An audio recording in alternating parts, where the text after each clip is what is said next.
Most people think the golden calf incident was just a quick rebellion that Moses stopped in a few hours. That's completely wrong. What actually happened in the shadow of Mount Sinai was so catastrophic that 3,000 people died in a single day, and the psychological trauma haunted an entire generation for 40 years. The Israelites had just witnessed the 10 plagues, crossed the Red Sea on dry ground, and heard God's voice thunder from the mountain. So why would they turn to idol worship barely 40 days later? The answer reveals something dark about human nature that still threatens faith communities today. Picture this: 2 million people camped at the base of a smoking, trembling mountain. Mount Sinai crackles with lightning. Thunder echoes across the desert like war drums. The entire peak is wrapped in thick clouds and fire. These aren't special effects. This is the physical manifestation of God's presence. The people had begged Moses to be their mediator because they were terrified. "You speak to us," they pleaded, "or we'll die." Moses agreed and climbed into the cloud alone. That was 40 days ago. Now imagine you're an ordinary Israelite father standing in that vast camp. Your children are asking when Moses is coming back. Your wife is worried. The elders are arguing. Some people are saying Moses must be dead. No one survives 40 days on a burning mountain without food or water. Others whisper that he abandoned them. The desert stretches endlessly in every direction. Egypt is behind you with its armies. Canaan is ahead with its giants and fortified cities. And your only leader, the only man who talks to God, has vanished into smoke and fire. Fear does strange things to faith. The crisis began with the absence. Moses had led them out of slavery, parted the sea, brought water from rocks, and called down bread from heaven. He was their connection to the invisible God, the God who had no image, no statue, no physical form they could see or touch. For a people raised in Egypt, surrounded by massive stone gods with animal heads and human bodies, this was deeply unsettling. Egyptian religion was visual, tangible, concrete. You could see Ra's golden disc, touch Anubis's statue, offer sacrifices at altars decorated with hieroglyphs. The God of Israel demanded something far more difficult: trust in what you cannot see. When Moses disappeared, that trust began to crack. The rebellion started not with atheists or pagans, but with religious people who wanted to worship. They just wanted to do it their own way.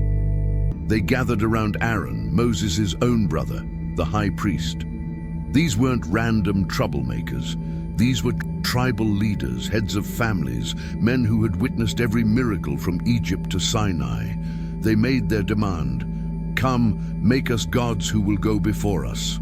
As for this fellow Moses, who brought us up out of Egypt, we don't know what has happened to him. Notice the subtle shift in their language.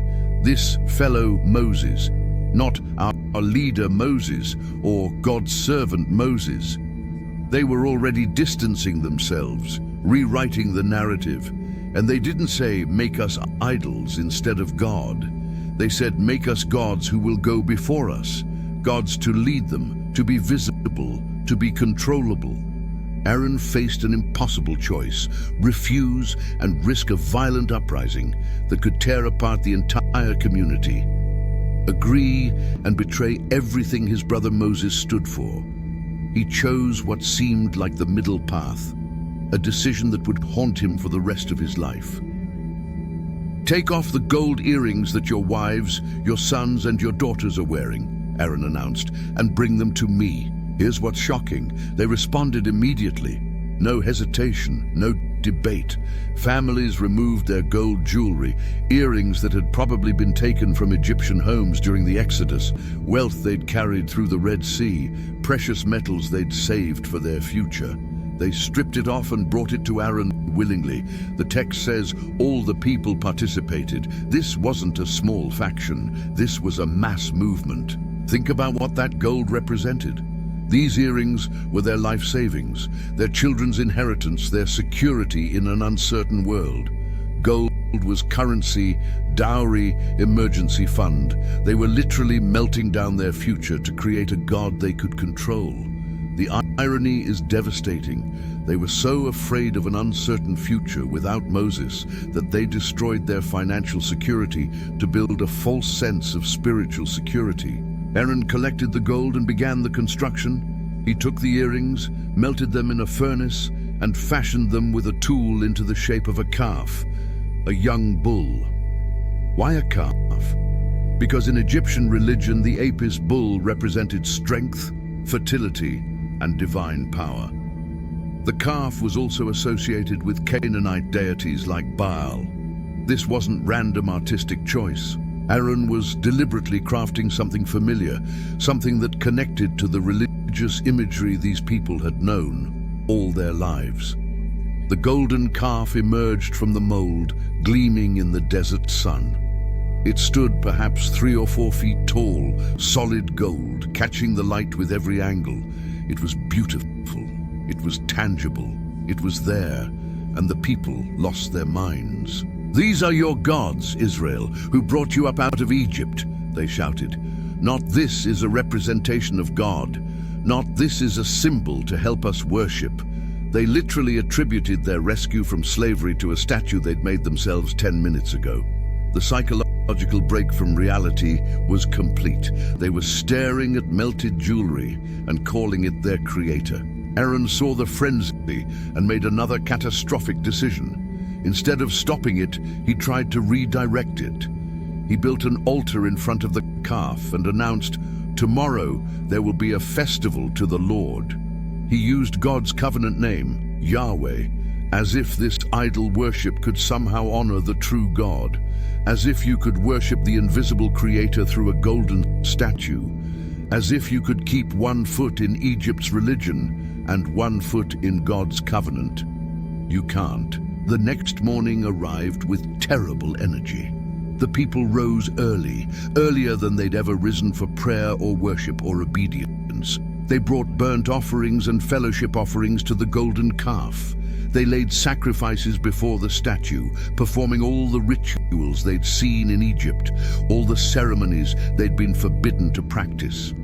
The smell of burning meat filled the camp. Blood stained the altar. Prayers were lifted to a god made of melted earrings. And then the celebration descended into chaos. The text says they sat down to eat and drink and got up to indulge in revelry. That word revelry in Hebrew carries implications of wild, uncontrolled sexual celebration. This wasn't a quiet religious ceremony. This was a festival that combined Egyptian pagan practices with Canaanite fertility rites. Dancing became frenzied, drinking became drunkenness, worship became debauchery. The same people who had trembled at God's voice 6 weeks ago were now naked and out of control around a golden statue. How does this happen? How do you go from "we're too afraid to hear God's voice" to "let's have a drunken orgy around an idol in 40 days"? The answer is that idolatry never stays religious. It always becomes an excuse for whatever you wanted to do anyway. The golden calf didn't demand holiness or justice or self-control. It didn't require them to love their neighbor or free the oppressed or tell the truth. The golden calf, being made by human hands, demanded exactly what they wanted to give: a good time, a party, a release from the tension of following an invisible God with high standards. This is why God calls idolatry spiritual adultery. It's not just worshiping the wrong thing. It's replacing a demanding, loving, transformative relationship with something safe, controllable, and ultimately empty. While the camp exploded in chaos below, something very different was happening on the mountain. Moses was in the cloud with God, receiving the tablets of stone, the 10 Commandments written by God's own finger. He was getting detailed instructions for the tabernacle, the priesthood, the sacrifices, the holy days. He was learning how Israel would become a kingdom of priests and a holy nation. The conversation was intimate, specific, full of promise, And then God stopped mid-sentence. "Go down," God said to Moses, "because your people whom you brought up out of Egypt have become corrupt." Notice the same distancing language the people had used about Moses. God called them your people instead of my people. He attributed the Exodus to Moses instead of to himself. The covenant relationship was fracturing in real time. God explained what was happening. "They have been quick to turn away from what I commanded them. They have made themselves an idol cast in the shape of a calf. They have bowed down to it and sacrificed to it, and have said, 'These are your gods, Israel, who brought you up out of Egypt.'" Quick to turn away. It had been 40 days. 40 days after witnessing the greatest display of divine power in human history, they were worshipping a statue. The speed of the betrayal was as shocking as the betrayal itself. Then God said something that must have stopped Moses' heart. "I have seen these people, and they are a stiff-necked people. Now leave me alone, so that my anger may burn against them, and that I may destroy them. Then I will make you into a great nation." Think about that offer. God was proposing to wipe out all of Israel, 2 million people who had just betrayed him, and start over with Moses alone. Moses would become the new Abraham. His descendants would inherit the promises. The covenant would continue, just with a different family line. From a purely practical standpoint, it made sense. These people had proven themselves faithless, rebellious, ungrateful. Why keep working with such difficult material? Moses faced the defining choice of his life. He could accept God's offer and become the father of a new nation. He could watch divine fire consume the rebels below and know that his own children would inherit Canaan. He could start fresh with people who hadn't been corrupted by Egyptian slavery. The temptation must have been enormous, not from selfish ambition, but from sheer exhaustion with these complaining, rebellious, stubborn people. But Moses understood something crucial. This wasn't really about Israel's worthiness. It was about God's character and promises. Moses began to pray, and his prayer is one of the most audacious, brilliant, theologically sophisticated arguments in Scripture. He didn't defend the people's behavior. He didn't minimize their sin. He didn't make excuses. Instead, he appealed to 3 things: God's reputation, God's promises, and God's character. First, reputation. Why should the Egyptians say it was with evil intent that he brought them out, to kill them in the mountains and to wipe them off the face of the earth? Moses was saying, if you destroy them now, the nations will misunderstand. They'll think you were too weak to finish what you started. They'll think the Exodus was a cosmic kidnapping, not a rescue. Your name will be blasphemed. Second, promises. Remember your servants Abraham, Isaac, and Israel, to whom you swore by your own self. I will make your descendants as numerous as the stars in the sky, and I will give your descendants all this land I promised them, and it will be their inheritance forever. Moses was reminding God, not because God had forgotten, but because intercession requires us to stand on God's own promises. The covenant with Abraham wasn't conditional on Israel's behavior. It was sworn by God's own name. If God destroyed Israel now, what would happen to those unconditional promises? Would God break his own oath? Third, character. Moses was betting everything on the belief that God's nature is to show mercy, not just justice. He was appealing to the heart of God that desires relationship over punishment, redemption over destruction. And the text says something stunning. Then the Lord relented and did not bring on his people the disaster he had threatened. God changed his mind, not because he was wrong, but because Moses' intercession created space for mercy to triumph over judgment. This is the mystery and power of prayer. It actually moves the heart of God. Moses had just saved 2 million lives with a prayer. But the crisis wasn't over, not even close. Moses came down the mountain carrying the 2 tablets of stone, the covenant document written by God's finger. His face was probably still glowing from being in God's presence, though he didn't know it yet. Joshua met him partway down, and they heard the noise from the camp, shouting, singing, chaos. Joshua, the military commander, immediately assessed it as battle sounds. "There is the sound of war in the camp," he said.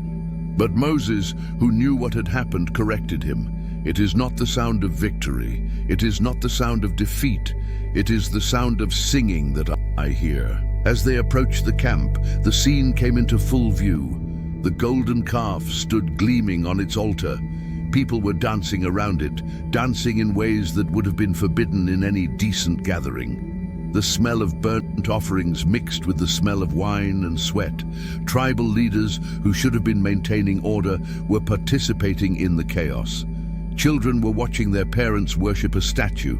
The entire moral and spiritual structure of the community had collapsed in 40 days. Moses saw it all and felt something break inside him. The tablets of God's law were in his hands, the very commandments these people were violating at that exact moment. "You shall have no other gods before me. You shall not make for yourself an image in the form of anything." The ink, or rather the divine engraving, was barely dry, and the people were already in complete rebellion. Moses threw the tablets down at the base of the mountain, and they shattered into pieces. This wasn't a tantrum, this was a prophetic act. The covenant was broken. The tablets that were supposed to guide Israel into their destiny lay in fragments on the ground, destroyed by the same sin they were meant to prevent. The symbolism was devastating. God's law, given to make them holy, was now broken at their feet because they couldn't wait 40 days to worship the God who had just rescued them. Moses walked straight into the camp, grabbed the golden calf, and began its destruction. He threw it into the fire, melting it back down into shapeless metal. But he didn't stop there.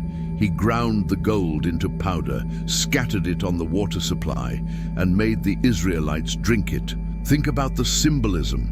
They had taken their wealth and made it into a god. Now they would consume their god, digest it, and excrete it. The thing they had worshipped would pass through their bodies as waste. It was a brutal, unforgettable lesson. Your idols will not save you. They will become part of your filth. Then Moses confronted his brother. "What did these people do to you?" he demanded, "that you led them into such great sin?" Aaron's response is one of the most pathetic attempts at excuse-making in Scripture. "Do not be angry, my Lord. You know how prone these people are to evil. They said to me, 'Make us gods who will go before us. As for this fellow Moses who brought us up out of Egypt, we don't know what has happened to him.' So I told them, 'Whoever has any gold jewelry, take it off.' Then they gave me the gold, and I threw it into the fire, and out came this calf. Out came this calf, as if it happened by accident, as if Aaron had simply tossed some gold into a fire, and a perfectly formed calf statue magically appeared."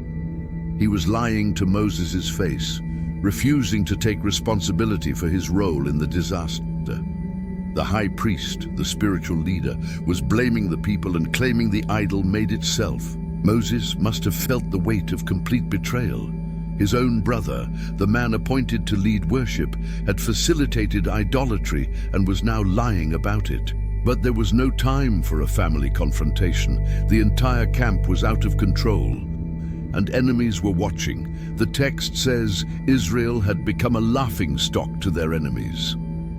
The surrounding nations, Amalekites, Midianites, Canaanites, were observing this chaos and concluding that Israel's God was weak or absent. The mockery would spread.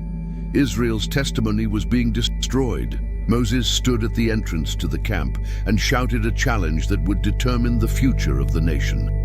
"Whoever is for the Lord, come to me." This was the moment of decision. Everyone in that camp had to choose. Would they stand with the covenant, with God's law, with the mission they'd been called to, or would they continue in rebellion? The Levites responded immediately. All the men from the tribe of Levi gathered around Moses. These were his own tribesmen, his extended family. They hadn't participated in the idol worship. While everyone else was dancing around the calf, the Levites had remained faithful. Now they stepped forward to be counted. Moses gave them an order that must have sent ice through their veins. This is what the Lord, the God of Israel, says. Each man strap a sword to his side. Go back and forth through the camp from one end to the other, each killing his brother and friend and neighbor. Let that sink in. God was commanding them to execute their own family members. Brothers would kill brothers. Friends would kill friends. Neighbors would strike down neighbors. This wasn't warfare against an external enemy. This was civil execution, covenant enforcement, the removal of cancerous rebellion from the body of the community. Why such extreme measures? Because idolatry was a capital offense in the covenant. It wasn't just a religious mistake, it was treason against the king who had rescued them. It was adultery against the God who had married them at Sinai.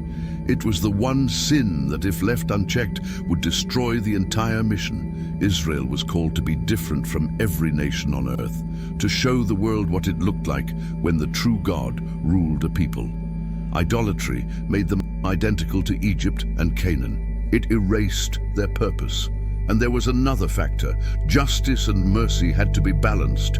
Moses had interceded for the nation, and God had agreed not to destroy everyone. But the ringleaders, the unrepentant, the openly rebellious, they could not be allowed to remain. Their continued presence would poison the whole community. The Levites obeyed. They strapped on their swords, weapons they'd probably taken from Egyptian soldiers at the Red Sea, and walked through the camp. The text doesn't give us the details of who they killed or how they identified the guilty. We don't know if these were the people openly dancing around the calf, or the leaders who had pressured Aaron, or those who refused to repent when confronted. What we know is the result. About 3,000 men died that day. 3,000 in one day, by the swords of their own brothers. Try to imagine the camp that night. 3,000 bodies, 3,000 families suddenly without fathers, sons, brothers, the wailing of widows and orphans, the smell of blood mixing with the smell of the destroyed golden calf, the Levites cleaning their swords, knowing they'd just killed people they grew up with. Aaron, the high priest, watching the consequences of his weak leadership pile up in corpses. And Moses, standing in the middle of it all, knowing he'd ordered the execution, but also knowing he'd saved the other 1,997,000 people from God's consuming fire. The next morning, Moses addressed the survivors. You have committed a great sin, but now I will go up to the Lord. Perhaps I can make atonement for your sin. Perhaps. He wasn't certain. The sin was so great, the betrayal so deep, that Moses didn't know if intercession would work a second time. But he had to try. Moses climbed back up the mountain to face God again. His prayer this time was even more audacious than the first. Oh, what a great sin these people have committed. They have made themselves gods of gold. But now please forgive their sin. But if not, then blot me out of the book you have written. Moses was offering to be damned in place of the people. If you won't forgive them, then kill me instead. Remove my name from your book, from the record of the living, from the covenant people, from salvation itself. Let me bear their punishment. This is as close as the Old Testament gets to the substitutionary sacrifice of Christ. Moses was willing to die eternally for people who had rebelled against everything he'd taught them. He loved them that much. He believed in the mission that much. God's response was clear. Whoever has sinned against me, I will blot out of my book. Now go, lead the people to the place I spoke of, and my angel will go before you. However, when the time comes for me to punish, I will punish them for their sin. God was saying, Moses, I appreciate your intercession, but justice doesn't work through substitution here. Each person bears responsibility for their own sin. The guilty will be punished. The faithful will be blessed. You cannot take their judgment upon yourself." But then God added something ominous. "When the time comes for me to punish, this wasn't over." The 3,000 dead were just the immediate consequence. There would be long-term judgment as well. And there was. The text says, "And the Lord struck the people with a plague because of what they did with the calf Aaron had made." A plague swept through the camp. We don't know how many died, possibly thousands more. We don't know the symptoms or duration. What we know is that disease sent by God killed people who had participated in the idolatry but survived the Levites' swords. The golden calf incident kept claiming lives days and weeks after the calf itself was destroyed. But the deepest consequence wasn't physical death, it was spiritual separation. God told Moses, "Leave this place, you and the people you brought up out of Egypt, and go up to the land I promised on oath to Abraham, Isaac, and Jacob. I will send an angel before you and drive out the Canaanites, Amorites, Hittites, Perizzites, Hivites, and Jebusites. Go up to the land flowing with milk and honey. But I will not go with you because you are a stiff-necked people, and I might destroy you on the way." Read that again carefully. God was still giving them the promised land. He would still send an angel to defeat their enemies. He would still fulfill the technical terms of the covenant with Abraham. But he himself would not go with them. This was the worst punishment imaginable. Not death, but distance. Not destruction, but abandonment. They could have the land without the presence. They could have victory without intimacy. They could have the promise without the promiser. When the people heard this devastating news, the text says they began to mourn. No one put on jewelry. The entire camp went into collective grief, not because 3,000 had died, not because of the plague, but because God had withdrawn his immediate presence. They finally understood what they'd lost. The golden calf had cost them everything that mattered. They had traded the unmediated presence of God for a statue made from earrings. They'd exchanged intimacy with the Creator for a party around an idol. And now they were facing a future where they'd get the blessings without the blesser, the gifts without the giver. Moses pitched his tent far outside the camp and called it the tent of meeting. Whenever Moses went out to this tent, all the people would stand at their own tent entrances and watch him until he entered. Then the pillar of cloud would descend and stay at the entrance while the Lord spoke with Moses face to face, as one speaks to a friend. The imagery is heartbreaking. God was still talking to Moses, intimately, directly as a friend, but he was doing it outside the camp, away from the people. They could watch from a distance. They could see the cloud, but they couldn't participate. They were spectators to a relationship they'd forfeited. Moses interceded again. In one of the most beautiful prayers in Scripture, he said, "You have been telling me, lead these people, but you have not let me know whom you will send with me. You have said, I know you by name, and you have found favor with me. If you are pleased with me, teach me your ways, so I may know you and continue to find favor with you.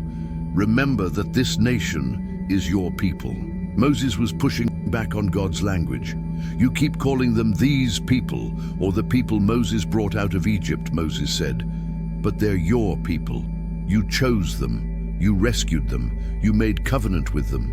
Don't abandon them because of one sin, even a terrible sin like this." And then Moses made his boldest request. "If your presence does not go with us, do not send us up from here. How will anyone know that you are pleased with me and with your people unless you go with us? What else will distinguish me and your people from all the other people on the face of the earth?" Moses was saying, "Without your presence, we're just another nation. We might conquer Canaan, but we'll be no different from the Canaanites. We might build cities, but they'll be as godless as Egypt. The whole point of our existence is to be the people who walk with God. If you don't go with us, the mission is pointless." God's response showed that Moses' intercession had once again moved the divine heart. "I will do the very thing you have asked, because I am pleased with you and I know you by name. Then Moses pressed even further. "Now show me your glory," he asked. This was the climax of Moses' spiritual journey. He'd seen the burning bush, the plagues, the parting of the sea, the pillar of fire. But now he wanted more. He wanted to see God's glory, the full, unfiltered, overwhelming reality of who God is. God agreed, but with limitations. "I will cause all my goodness to pass in front of you, and I will proclaim my name, the Lord, in your presence. I will have mercy on whom I will have mercy, and I will have compassion on whom I will have compassion. But you cannot see my face, for no one may see me and live." Then God placed Moses in a cleft in the rock and covered him with his hand while his glory passed by. Afterward, God removed his hand, and Moses saw his back. Even this partial vision of God's glory was so intense that Moses' face glowed for days afterward, so brightly that people couldn't look at him, and he had to wear a veil. While Moses was experiencing this revelation, God proclaimed his name and character: the Lord, the compassionate and gracious God, slow to anger, abounding in love and faithfulness, maintaining love to thousands, and forgiving wickedness, rebellion, and sin. Yet he does not leave the guilty unpunished. He punishes the children and their children for the sin of the parents to the third and fourth generation. This proclamation became the foundation of Israel's understanding of God. He is both merciful and just. He forgives sin but doesn't ignore it. He is patient but not indifferent. He offers compassion but requires accountability. God then made new tablets to replace the ones Moses had shattered. He wrote the same 10 commandments on new stone, giving Israel another chance. The covenant was renewed. God agreed to go with them into Canaan. The crisis was resolved, but the scars remained. The 3,000 dead were buried in the desert sand. The families who lost fathers and sons carried that grief all the way to the Jordan River and beyond. The golden calf was destroyed, but the memory of it haunted Israel's entire history. Generations later, prophets would still reference the calf at Sinai as the paradigmatic example of Israel's unfaithfulness. And there were permanent consequences. The generation that made the golden calf never entered the promised land. Later, when they refused to enter Canaan because of fear of the giants, God condemned them to wander in the desert until everyone over 20 years old had died. The golden calf incident had revealed something about their hearts, a fundamental lack of trust that made them unfit to inherit the promise. Only their children would see Canaan. Only the next generation, who didn't worship the calf, who didn't rebel at Kadesh Barnea, who learned from their parents' failures, they would cross the Jordan, conquer Jericho, and settle in the land flowing with milk and honey. The golden calf had cost the rebels their lives and cost their generation their destiny. But here's what's remarkable. Despite everything, God didn't abandon his plan. The mission continued, the covenant was renewed, the tabernacle was built, a physical structure where God's presence would dwell among the people. The priesthood was established with Aaron, despite his failure, because God's grace is greater than our sin. The journey toward Canaan resumed. Centuries later, the prophet Nehemiah would summarize this incident. "But you are a forgiving God, gracious and compassionate, slow to anger and abounding in love. Therefore you did not desert them, even when they cast for themselves an image of a calf and said, 'This is your God, who brought you up out of Egypt,' or when they committed awful blasphemies." That's the ultimate message of the golden calf story. Yes, sin has devastating consequences. Yes, 3,000 people died. Yes, judgment fell. But God's mercy triumphed. His purposes weren't derailed. His promises weren't cancelled. The question for us is, what does this ancient tragedy teach modern believers? First, it reveals how quickly we can fall. 40 days. That's all it took for people who had seen miracles to abandon their faith. We're not more spiritually stable than the Israelites. We're just as vulnerable to creating comfortable versions of God that don't challenge us, don't demand holiness, don't interfere with what we want to do. Every generation faces the temptation to remake God in our image rather than be remade in His. Second, it shows the destructive power of impatience. The Israelites couldn't wait for Moses to return. They needed something now, something visible, something they could control. How many spiritual disasters begin with, "I can't wait any longer"? How many times do we create golden calves, careers, relationships, philosophies, experiences, because we're unwilling to wait for God's timing? Third, it demonstrates that religious activity isn't the same as true worship. The Israelites were very religious around the golden calf. They brought offerings, they had a festival, they called it worship of the Lord. But it was all self-directed, self-serving, and ultimately self-destructive. We can be incredibly busy with religious activities while our hearts are far from God. We can attend services, sing songs, and make offerings while worshipping idols of our own making. Fourth, it proves that leadership matters desperately. Aaron's weak leadership multiplied the disaster. When he should have stood firm, he compromised. When he should have told the truth, he made excuses. One leader's failure to maintain standards led to 3,000 deaths. The responsibility of spiritual leadership is terrifying and sacred. Those who teach, who lead, who shape communities, they will be held accountable for how they steward that influence. Fifth, it reveals that intercession can change outcomes. Moses' prayers literally saved the nation from destruction. Twice. His willingness to stand in the gap, to plead for mercy, to stake his own eternal destiny on God's compassion, this moved the heart of God. Prayer isn't just talking to ourselves or generating positive thoughts.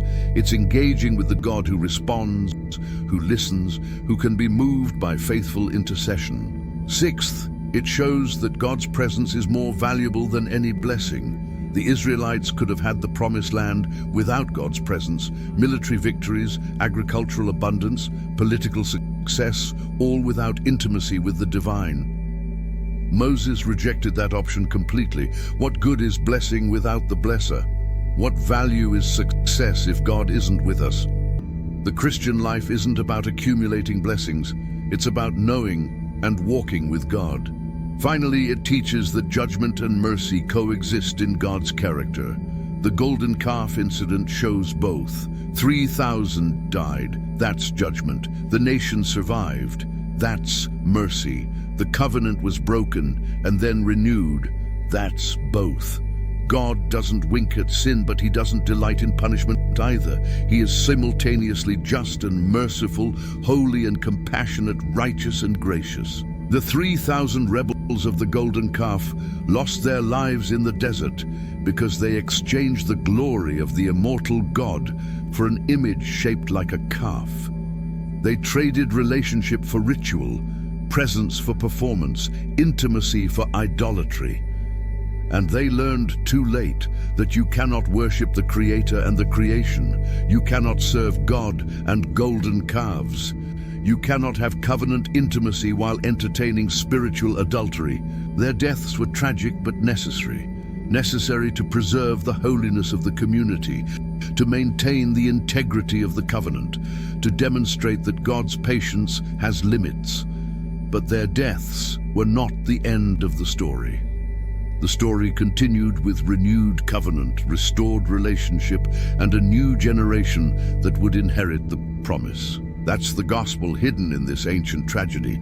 We all deserve judgment for our spiritual adultery, our idolatry, our impatience, our rebellion. But God provides mediators, Moses in the Old Testament, Christ in the New, who stand between us and the judgment we deserve.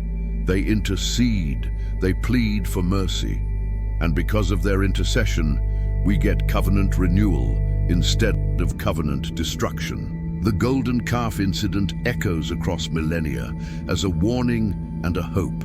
A warning that idolatry destroys, a hope that God's mercy triumphs over judgment for those who turn back to Him. 3,000 fell in the desert. but 2 million continued the journey. The question is, which group do we want to be part of?